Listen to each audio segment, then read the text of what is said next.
नमस्कार, हमारा नाम है समरीन और आपने देखना शुरू कर दिया है लाइव सिटीज। देखिए, बिहार में शिक्षक भर्ती परीक्षा संपन्न हो चुकी है। आपको मालूम है कि इस परीक्षा में 8 लाख से ज़्यादा अभ्यर्थी शामिल हुए थे।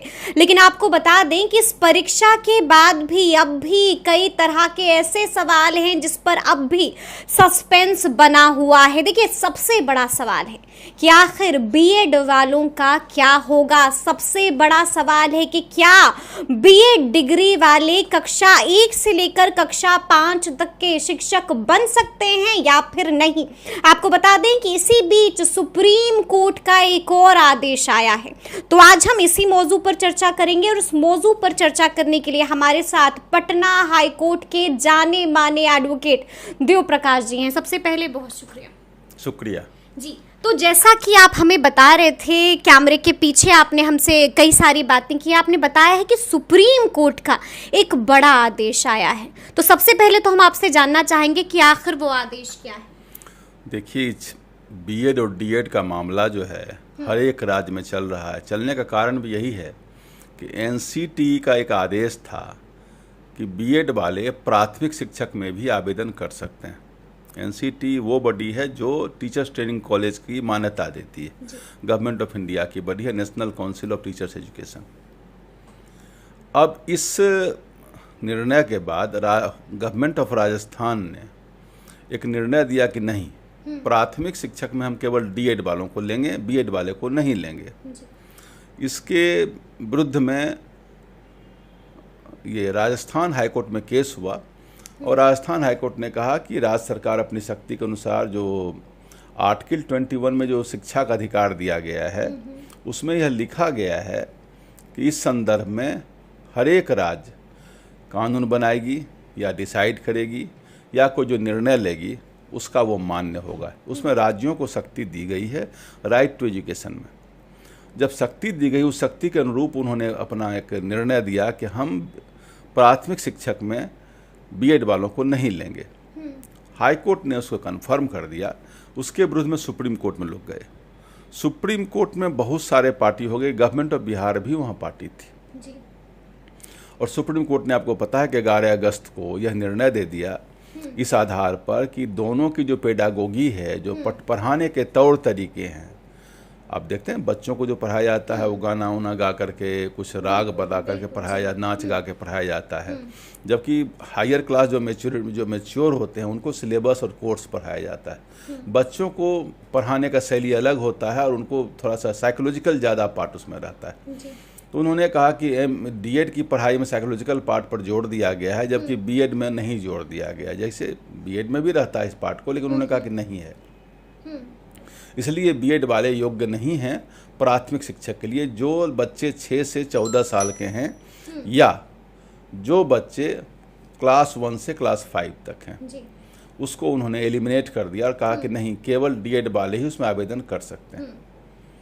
अब इस संदर्भ में बिहार में भी खलबली मच गई, क्योंकि बिहार में एक बृहद पैमाने पर एक विज्ञापन बिहार लोक सेवा आयोग द्वारा निकाला गया। बड़ी बहाली हो रही है और उस बहाली में दोनों को अलाउ किया गया। यहाँ बात उलट है। कि यहाँ बिहार सरकार ने दोनों को अलाउ किया है, बीएड वाले को और डीएड वाले को। जो एनसीटी का जो नोटिफिकेशन था, यहाँ इस बात को बताना आवश्यक होगा कि एनसीटी का नोटिफिकेशन आज के दिन में रद्द हो चुका है। अब वो सर्वाइव नहीं कर रहा है, क्योंकि सुप्रीम कोर्ट ने उसको कैंसिल कर दिया। लेकिन बिहार सरकार इसके बाद भी उस एग्जाम ली और एग्जाम ले ली है। उस एग्जाम को संपन्न हो चुका और एग्जाम इसी बात पर है कि उसमें राज्य सरकार को शक्ति दी गई है आर्टिकल 21A में कि वो अपने हिसाब से कानून बनावे। अब चूंकि उसमें भी बिहार सरकार थी, लेकिन तब तक तो इसकी जो बहाली की प्रक्रिया है वो तो बहुत अप टू डेट स्टेप चली गई थी, एडवांस स्टेप चली गई थी। और यहाँ तक केवल एग्जाम होना बचा हुआ था। एग्जाम हो भी गया और दोनों ने एग्जाम दिया। परीक्षार्थी लगभग 750 रुपया। देखिए, शिक्षक में जो लोग आते हैं बहुत ही निम्न और मध्य के प्लेटफॉर्म पर लोग सोए हुए थे। निम्न और मध्यम वर्गीय के लोग आते हैं, उनके लिए 750 रुपये बहुत ज़्यादा रुपया है। उन लोगों ने, आप ही बता रहे हैं कि 8 लाख लोग आवेदन किए। 8 लाख। उसमें बीएड वाले कितने हैं, संख्या हमको नहीं पता। उतने लोगों ने 4 लाख अगर है तो 750 रुपया उन्होंने जमा किया था। आप अंदाज करिए 30-35 लाख 40 लाख तो उन लोगों ने जमा किया। और जमा किया और उन्होंने एग्ज़ाम भी दिया। तो बिहार सरकार ने कहा कि वो परीक्षा दें विथ ए कंडीशन कि अगर सुप्रीम कोर्ट का निर्णय उनके फेवर में नहीं आता है तो उनको फिर हम लोग एलिमिनेट कर देंगे, केवल डीएड वाले ही देंगे। अब एक आशा की किरण बन गई, क्योंकि छत्तीसगढ़ में भी राज्य सरकार ने इसी ढंग का डिसीजन लिया था। वो डिसीजन उन्होंने यह लिया कि जो बीएड वाले हैं वो दोनों में परीक्षा दे सकते हैं। उसके बाद जैसे ही ये 11 अगस्त को ये निर्णय आया सुप्रीम कोर्ट का, तो लोग चले गए छत्तीसगढ़ हाई कोर्ट, और छत्तीसगढ़ हाई कोर्ट ने पूरी प्रक्रिया को स्टे लगा दिया। ठीक है कि इस प्रक्रिया को आगे आप नहीं बढ़ा सकते हैं, इसलिए नहीं बढ़ा सकते हैं कि सुप्रीम कोर्ट का डिसीजन आ गया।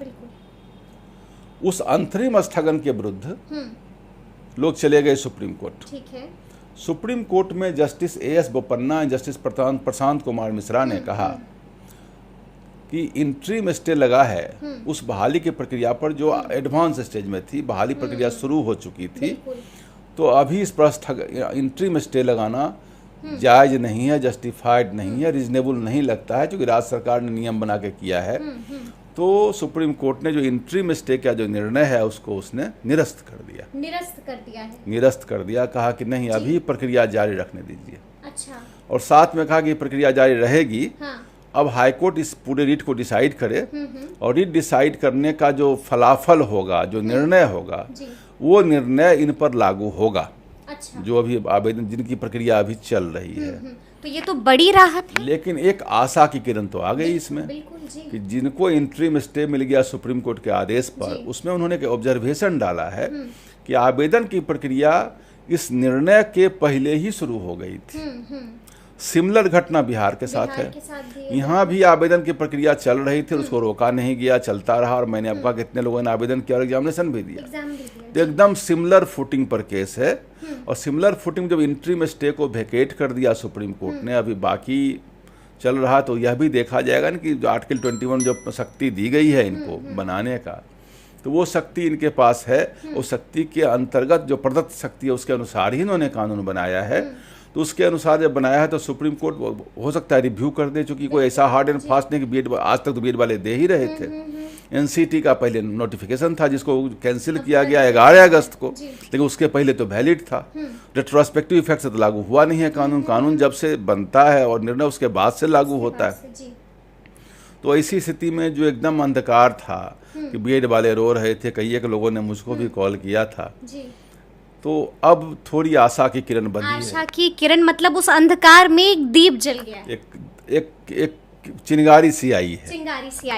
ठीक है। हम अब आपसे ये भी जानना चाहेंगे कि स्पष्ट एक जवाब हम आपसे जानना चाहेंगे कि क्या अब बीएड डिग्री वाले कक्षा 1 से लेकर 5 तक के शिक्षक बन सकते हैं या नहीं बन सकते?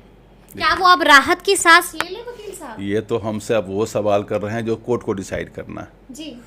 सरकार अब सुप्रीम, आपका भी तजुर्बा है, आपको क्या लगता है? हमने यही कहा कि एक आशा की किरण जरूर फूटी है इसमें। जी।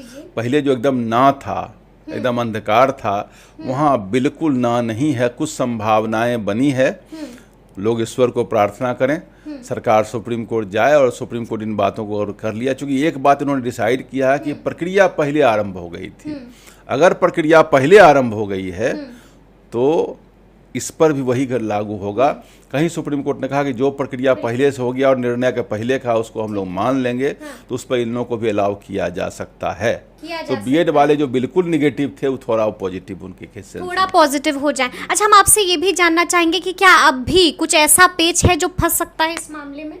अभी तो केवल पेच ही पेच बचा हुआ है, कोई पेच नहीं निकला है। अभी एक ही पेच उन्होंने कहा कि जो आवेदन बहाली की प्रक्रिया पहले शुरुआत हो गई उन पर अभी स्थगन देना ठीक नहीं है। और इस बीच में उन्होंने जो छत्तीसगढ़ हाईकोर्ट में जो रिट लगा उसका निर्णय उन्होंने कहा। यहाँ केवल एक ही पॉजिटिव बात हुआ कि इंटरिम स्टे को वेकेट कर दिया इस आधार पर कि ये प्रक्रिया पहले से चालू था। ठीक है, मतलब थोड़ी सी राहत की सांस, थोड़ी सी राहत है। सरकार अगर जाए अपनी बात को क्या लगता है आपको कि अब बिहार सरकार जाएगी सुप्रीम कोर्ट का दरवाजा खटखटाने? बिहार सरकार चूंकि उन्होंने एग्जामिनेशन लिया है, उनका दायित्व तो बनता है ना, उन्होंने लोगों का अप्लाई आवेदन कराया है, एग्जामिनेशन लिया है, तो बिहार सरकार का दायित्व बनता है कि उस केस को लेकर अपने निर्णय को तो एस्टेब्लिश करेगी ना बिहार सरकार। जो खुद निर्णय कर ली उसको एस्टेब्लिश करने का सुप्रीम कोर्ट तो जाएगी ही जाएगी। तो हमें लगता है कि इसमें थोड़ी सी चिंगारी आई है जिसमें कि आशा की किरण जगी है लोगों को। जी, तो सुना आपने क्या कुछ बता रहे हैं वकील साहब। देखिए साफ साफ कह दिया है कि थोड़ी सी चिंगारी, यानी कि उस अंधकार में एक छोटा सा दीप जरूर जला है। तो अब देखना होगा कि आगे इस मामले में क्या कुछ होता है। तो इस तरह के तमाम अपडेट्स के लिए ऐसे ही हमारे साथ बने रहिएगा और देखते रहिएगा लाइव सिटीज। बहुत शुक्रिया।